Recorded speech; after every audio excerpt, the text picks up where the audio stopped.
সকালে আমি টুইটারে আইআরসিটিসি ও ইন্ডিয়ান রেলওয়েকে ট্যাগ করে একটি টুইট করি। টুইটটি এইভাবে ছিল যে আমার মোবাইল নাম্বার থেকে 139-এ ফোন যাচ্ছিল না, ডিসকানেক্ট হয়ে যাচ্ছিল।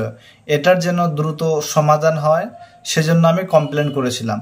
কমপ্লেন করার 3 থেকে 4 ঘন্টার মধ্যে আমার কাছে একটি ফোন আসে সকাল 10টা নাগাদ। ফোনের অপর প্রান্তের ব্যক্তি আমাকে জানায় যে আমি আইআরসিটিসির অ্যাসিস্ট্যান্ট ম্যানেজার। আপনার সমস্যা কি আপনি বলুন। আমি সম্পূর্ণ বিস্তারিত ঘটনাটি আমি জানাই প্রাথমিকভাবে তেনার কাছে। তিনি দুঃখ প্রকাশ করেন ও বলেন যে আপনার নাম্বারটিকে হাইড করে দেওয়া হয়েছে। আমি জিজ্ঞাসা করি কি জন্য, বলছি এখন অ্যাড্রেস ও মোবাইল নাম্বার ও আধার কার্ড দিয়ে লিঙ্ক করতে হচ্ছে সেই জন্য। ওটা করার পরে আমি বলছি যে এটা কি করে করতে হয়, বলছে যে আমি একটা ফর্ম দিব, গুগল ফর্ম, ওটা ফিল আপ করতে হবে। ফিল আপ করার পরে 5 টাকা আপনার চার্জ লাগবে, ওই চার্জ দিলে আপনার সম্পূর্ণ ঠিক হয়ে যাবে। আমি যখন এটা প্রসেস জানতে চাই, তিনি আমাকে বলেন যে এটার জন্য আপনাকে ভিডিও কলে আমাদেরকে তথ্য কিছু দিতে হবে। আমি এটা মানা করি, ভিডিও কল আমি করব না। তারপরে তিনি আমাকে দ্বিতীয় একটা অপশান দেন। অপশানটা হচ্ছে এই যে আপনি আপনার মোবাইলের প্লে স্টোরে খুলুন, খোলার পরে একটা অ্যাপ্লিকেশন ডাউনলোড করুন। অ্যাপ্লিকেশন নাম জিজ্ঞাসা করলে নাম বলেন যে অ্যানিডেক্স রিমোট কন্ট্রোল। এই নাম শুনে আমার হতাশ হয়ে যাই, কারণ এই অ্যাপ্লিকেশনের নাম আমি বিভিন্ন জায়গায় শুনেছি। এটি যারা সাইবার ফ্রড, সাইবার ক্রাইম যারা করে, তিনারা এটি ব্যবহার করে মানুষের সম্পূর্ণ ব্যাংক অ্যাকাউন্ট খালি করে দেয়। এটা করার পরে সেজন্য আমি করি না।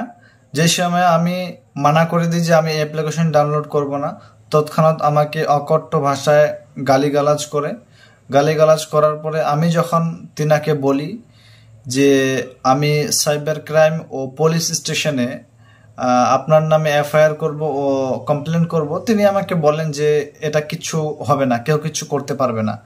আমি শুধু সচেতনমূলক সবাইকে গুজারিশ করব, রিকোয়েস্ট করব যে আপনাকে যদি কেউ অ্যানিডেক্স রিমোট কন্ট্রোল অ্যাপ্লিকেশন ডাউনলোড করতে বলে তো আপনি কখনো করবেন না। এই অ্যাপ্লিকেশন ডাউনলোড করলে এটার কোড নাম্বার যদি আপনি অপর প্রান্তের ব্যক্তিকে দিয়ে দেন, তাহলে আপনার মোবাইলের সম্পূর্ণ নিয়ন্ত্রণ আপনার কাছে আর থাকবে না। যাকে কোড দেবেন তিনার কাছে সম্পূর্ণ নিয়ন্ত্রণ চলে যাবে।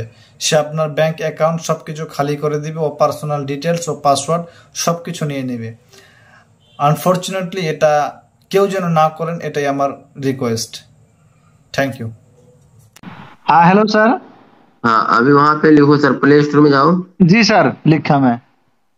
क्या लिखा है? कुछ नहीं लिखा, मैं आया टाइपिंग करने के लिए, बताइए। हाँ, वहां पे लिखिए सर ANY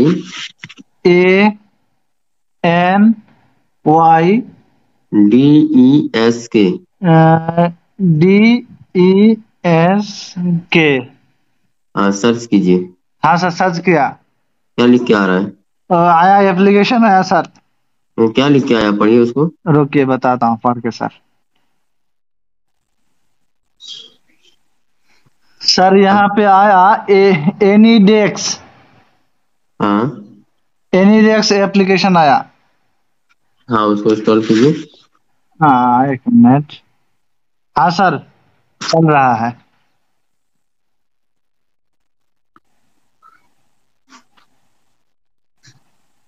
जी सर।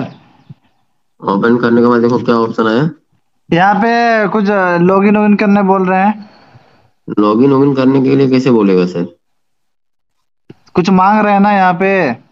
वहां पे देखो योर एड्रेस लिखा है, योर एड्रेस। हाँ सर। हाँ, उसमें नंबर होगा, नंबर बोलिए। एक तो बात बताऊं सर, जी।